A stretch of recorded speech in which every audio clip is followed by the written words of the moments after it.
La supériorité du révélateur accroît la responsabilité de ceux qui reçoivent la révélation.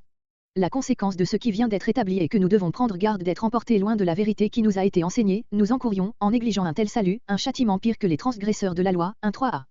Conditions dans lesquelles le salut nous a été annoncé.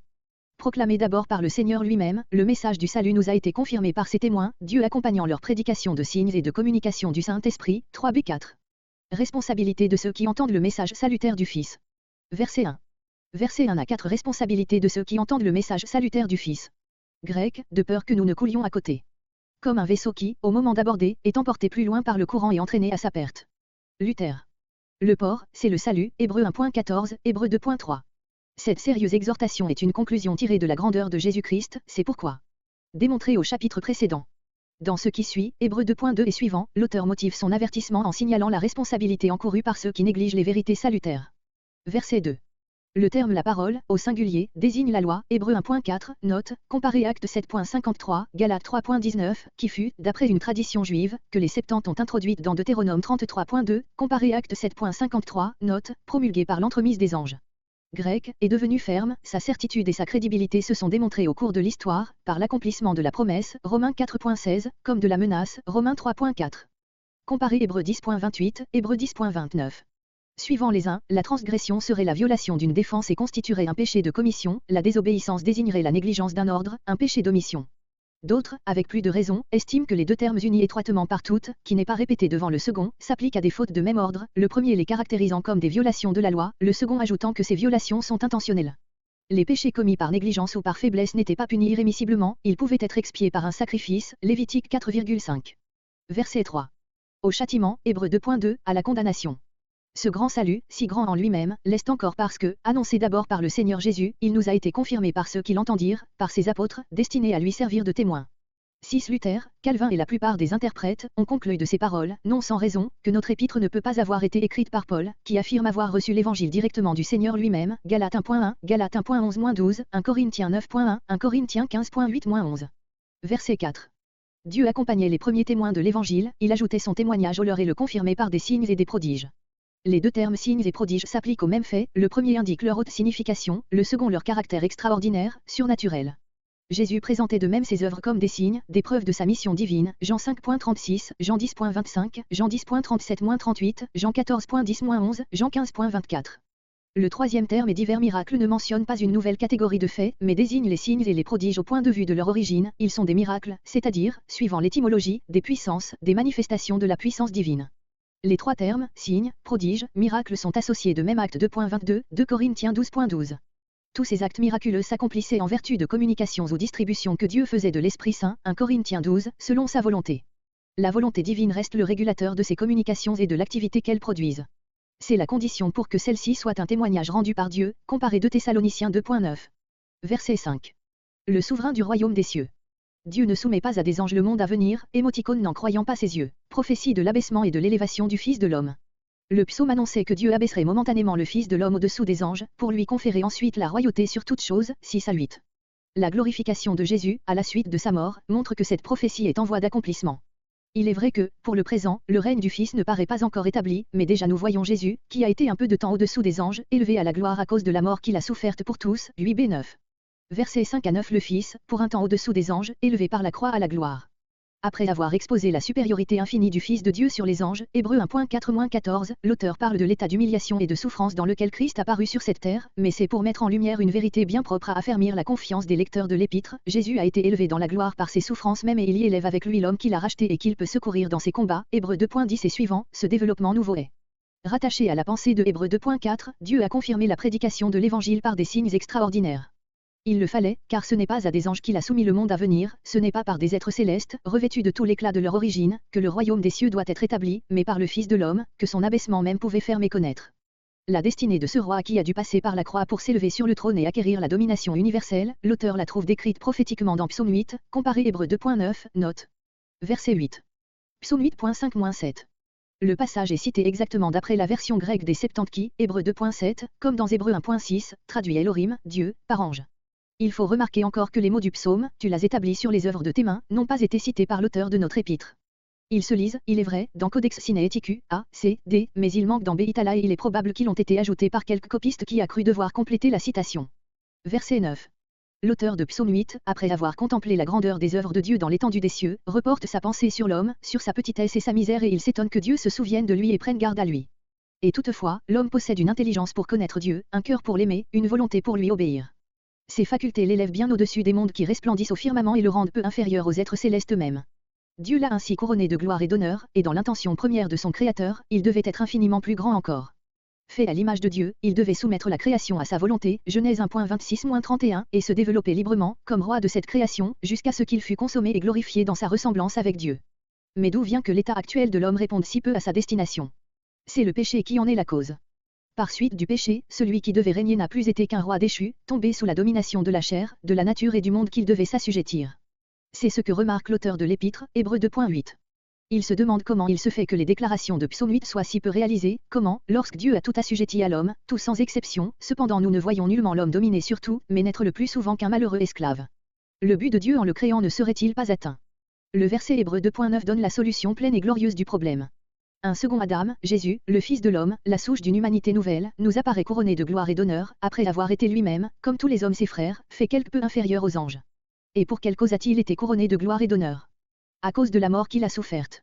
Et pourquoi l'a-t-il soufferte? Afin que, par la grâce de Dieu, par l'effet de son amour, il goûtât la mort pour tout homme. Ce grand but de sa venue sur la terre est la raison pour laquelle il a dû, dans sa vie humaine, être fait quelque peu inférieur aux anges. En lui et par lui, les fils de Dieu sont ramenés à la gloire, Hébreux 2.10, et le monde à venir leur est de nouveau assujetti, Hébreux 2.5. Ce monde à venir, qui est la terre et le ciel glorifiés, les pécheurs rachetés le possèdent en leur chef Jésus-Christ, comparé 1 Corinthiens 15.25-28. Telle est l'interprétation que donne de notre passage Théodore de Bèze, Hébrard, de Litzsch, Hoffmann, Kay, Kubel et que détendaient nos précédentes éditions. Elle présente une grosse difficulté, qui l'a fait rejeter par la plupart des interprètes, c'est le terme qu'elle sous-entend comme antithèse à la négation de Hébreux 2.5, le monde à venir n'a pas été soumis à des anges, mais à l'homme. Rien dans le contexte ne fait penser à l'homme. L'auteur aurait dû le nommer, d'autant plus que son idée avait quelque chose d'étrange, le monde à venir soumis à l'homme. Dieu avait dit à Adam et à Ève, remplissez la terre et l'assujettissez, Genèse 1.28, mais non le monde à venir. Il est vrai que cette expression désigne moins le ciel dans son opposition à la terre, que le règne de Dieu fondé ici-bas déjà par le Messie, mais l'idée de ce règne n'implique pas directement celle de la royauté de l'homme. Et quand, de plus, l'auteur dit, Hébreux 2.5, le monde à venir dont nous parlons, il est impossible de ne pas penser à tout ce qu'il vient de dire, Hébreux 1.2-3, Hébreux 1.8, Hébreux 1.13, de la position souveraine du Fils dans les cieux. Il n'y a donc qu'une réponse admissible à la question que pose Hébreux 2.5, à qui Dieu a-t-il soumis le monde à venir puisque ce n'est pas à des anges? Au Fils. Et dès lors, il faut reconnaître que l'auteur cite Psaume 8 en le détournant de son sens premier, en l'appliquant, non à l'homme, mais au Messie. Les interprètes qui appliquent toute la citation au Messie se divisent à leur tour. Les uns pensent qu'elle est destinée à relever sa grandeur, qu'il est grand, puisque tu te souviens de lui. Les autres estiment qu'elle décrit son abaissement, et c'est ainsi qu'il nous paraît plus naturel de l'entendre. Dans la première application, le psaume est par trop détourné de son sens propre. La soumission de l'univers au Fils résulte de sa qualité, d'héritier de toutes choses, Hébreux 1.2. Elle était proclamée déjà dans le psaume, Psaume 8.7. Or nous voyons que ce Fils, loin de dominer, est profondément abaissé, nous ne voyons pas encore maintenant que toute chose lui soit soumise, Hébreux 2.8. Contradiction troublante, que l'auteur résout par l'explication qu'il va donner de la mort de Jésus, Hébreux 2.9, cette mort, dernier degré de son abaissement, a été le moyen même de son triomphe, par elle, il a fondé son règne, par la croix, il s'est élevé au trône. Nous voyons maintenant, par le regard de la foi, ce Jésus, qui a été abaissé pour un peu de temps au-dessous des anges, couronné de gloire et d'honneur, à cause de la mort qu'il a soufferte. C'est sur ces derniers mots que porte l'accent de la phrase grecque. Cette mort soufferte par Jésus, qui empêchait beaucoup de Juifs de reconnaître en lui le Messie, a été précisément la cause de son élévation. Celle-ci est présentée comme la récompense de l'obéissance que Jésus a montrée dans ses souffrances, comparé Philippiens 2.8, Philippiens 2.9. Enfin le but qui devait être atteint par les souffrances et la mort de Jésus, est indiqué en ces mots, afin que, par la grâce de Dieu, il goûtât la mort pour tout homme. La mort du Rédempteur est destinée à procurer le salut à tout homme qui met en elle sa confiance, et il en est ainsi en vertu d'une dispensation de la grâce de Dieu, cause première de toute l'œuvre de la rédemption. Monsieur Weiss objecte que, dans notre épître, la grâce de Dieu n'est pas, comme dans les épîtres de Paul, le principe du salut, mais sa conséquence, la faveur divine rendue aux pécheurs ensuite de l'expiation opérée par Christ. Il préfère, pour cette raison, une leçon qui ne se lit que dans un seul majuscule et quelques versions, mais qu'U Origène indique comme la plus répandue de son temps et qui porte sans Dieu, au lieu de, par la grâce de Dieu. L'auteur ferait allusion, d'après Monsieur Weiss, à l'abandon de Dieu que Jésus éprouva sur la croix et qui marqua le point culminant de ses souffrances, Marc 15.34. Les nestoriens interprétaient cette leçon en disant que Jésus goûta la mort, sans participation de sa nature divine, Origène y trouvait ce sens, afin qu'il goûtât la mort pour tout être, excepté Dieu. La plupart des exégètes modernes s'en tiennent à la leçon du texte reçu et lui donnent le sens que nous avons indiqué plus haut. Notre auteur emploie si rarement le terme de grâce, qu'on ne saurait fixer avec certitude la signification qu'il lui attribue, ni affirmer qu'il ne lui donne jamais le même sens que Paul. Le sens paulinien du terme pourrait être revendiqué pour Hébreux 10.29 et Hébreux 13.9. Verset 10. Le prince de notre salut, formé par les souffrances. Dieu, qui voulait élever à la gloire un grand nombre de fils, devait préparer par des souffrances celui qu'il destinait à être leur conducteur dans la voie du salut. En effet, celui qui sanctifie et ceux en qui la sanctification est opérée, sont fils d'un même père, il les considère comme ses frères, ainsi que le prouvent divers passages de l'Écriture, octobre 2013. Le Fils partageant l'infirmité de ses frères pour briser la puissance de Satan, expier leurs péchés et les secourir dans leurs tentations. Le Fils a revêtu la chair des frères qu'il voulait sauver, afin d'anéantir le pouvoir de celui qui les détenait dans la crainte de la mort. Venant délivrer non des anges, mais des descendants d'Abraham, il a dû être rendu semblable à ses frères en toutes choses, pour être un sacrificateur miséricordieux et fidèle qui put faire l'expiation des péchés. En effet, tenté lui-même, il peut secourir ceux qui sont tentés. 14 à 18. Versets 10 à 18. La convenance divine est le but des souffrances du Fils. Bien loin donc que les Hébreux ébranlés dans leur foi dussent voir un sujet de scandale dans les souffrances et la mort du Sauveur, ils devaient y trouver une divine convenance, y voir un fait qui, de toute manière, glorifie Dieu lui-même au plus haut degré. Il convenait que Christ souffrit, puisque c'est Dieu lui-même, celui par qui et pour qui sont toutes choses, qu'il a voulu ainsi dans son insondable sagesse, Matthieu 26.42. Cela convenait, puisque Dieu, dans son éternelle miséricorde, voulait conduire plusieurs fils à la gloire et que pour eux, comme pour le prince de leur salut, il n'y a point d'autre chemin qui mène à la gloire que celui des humiliations et des souffrances. C'est pourquoi le Sauveur est appelé ici le Prince, ou le chef du salut, Hébreux 12.2, Hébreux 5.9, car il a frayé la voie à ceux qui sont sauvés, au travers du monde, du péché, de la douleur, de la mort, de tous les ennemis et par sa victoire il a rendu possible la victoire des siens. Quant à la signification de cette parole, élevée à la perfection, grec perfectionné, par des souffrances, appliquées au Sauveur, voir Hébreux 5.9, note. Verset 11. Celui qui sanctifie, Jésus-Christ et ceux qui sont sanctifiés, ces rachetés, sont, par l'œuvre de la rédemption, fils d'un seul et même Père, soit quant à leur origine, soit en vertu de la seconde naissance qui rend les pécheurs participants de l'Esprit que le Sauveur possédait dans sa plénitude, ce que le frère aîné possède de toute éternité, il le partage avec ceux qu'il n'a point honte d'appeler ses frères, Hébreux 2.12, Jean 20.17. Quand on rapproche ce verset du précède, on voit que le Sauveur sanctifie les siens au moyen de ses souffrances et de sa mort, par lesquelles il ôte leurs péchés, leur fait part de sa justice et les rend capables de le suivre dans cette même voie du renoncement et d'une sainte obéissance. Cette pensée revient souvent dans notre épître, Hébreux 9.13-14, Hébreux 10.10, Hébreux 10.14-29, Hébreux 13.12, comparé Jean 17.19. Verset 12. Ces paroles sont tirées de Psaume 22.31. Dans la première partie de ce psaume, le prophète chante les douleurs du Messie, mon Dieu, pourquoi m'as-tu abandonné? Mais bientôt il entrevoit la victoire et son cantique devient un chant de triomphe. C'est alors que le vainqueur voit une grande assemblée de rachetés qu'il appelle ses frères, exactement comme Jean 20.17, et auquel désormais il annoncera le nom de Dieu et il le célébrera par des hymnes de louange. La citation répond donc parfaitement au but de notre auteur, qui est de justifier le titre glorieux de fils de Dieu et de frère du Seigneur donné aux rachetés et en même temps de rappeler, par l'Écriture, le moyen de leur délivrance. Verset 13. On a vu dans ces mots une citation de Psaume 18.2, ou plutôt de 2 Samuel 22.3, où le psaume est reproduit et où la version des Septante est exactement conforme à notre texte. D'autres font dériver cette citation d'Ésaïe 8.17. La parole qui est citée aussitôt après rend cette opinion plus probable. Les Septante ont au commencement de Ésaïe 8.17 et il dira. Ce verbe au futur, qui manque dans l'hébreu, a amené les Juifs à donner un sens messianique aux paroles d'Ésaïe, voir la note suivante. Quoique fils de Dieu, il a fallu que, dans son abaissement et ses souffrances, le Sauveur mit en Dieu sa confiance, comme un faible mortel. En cela aussi, il a été, fait semblable à ses frères, Hébreux 2.17. Ésaïe 8.18. Cette citation encore est destinée à justifier aux yeux des lecteurs de l'épître la grande pensée de ses fils amenés à la gloire, Hébreux 2.10, par celui qui est devenu semblable à eux, c'est de lui-même et de ses propres fils que parlait Ésaïe.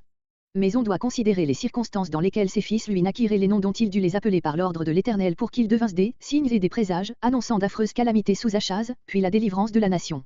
On conçoit alors que l'auteur, selon la manière allégorique d'appliquer l'Ancien Testament, voit, dans le prophète devenu le sauveur de son peuple, une image du grand libérateur qui présente à Dieu ce que le Père lui a donné.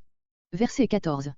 Les enfants prophétiques dont l'auteur vient de parler et en général les enfants des hommes dont le Sauveur fait des fils de Dieu, Hébreux 2.10. Il ne s'agit point ici des petits enfants en particulier.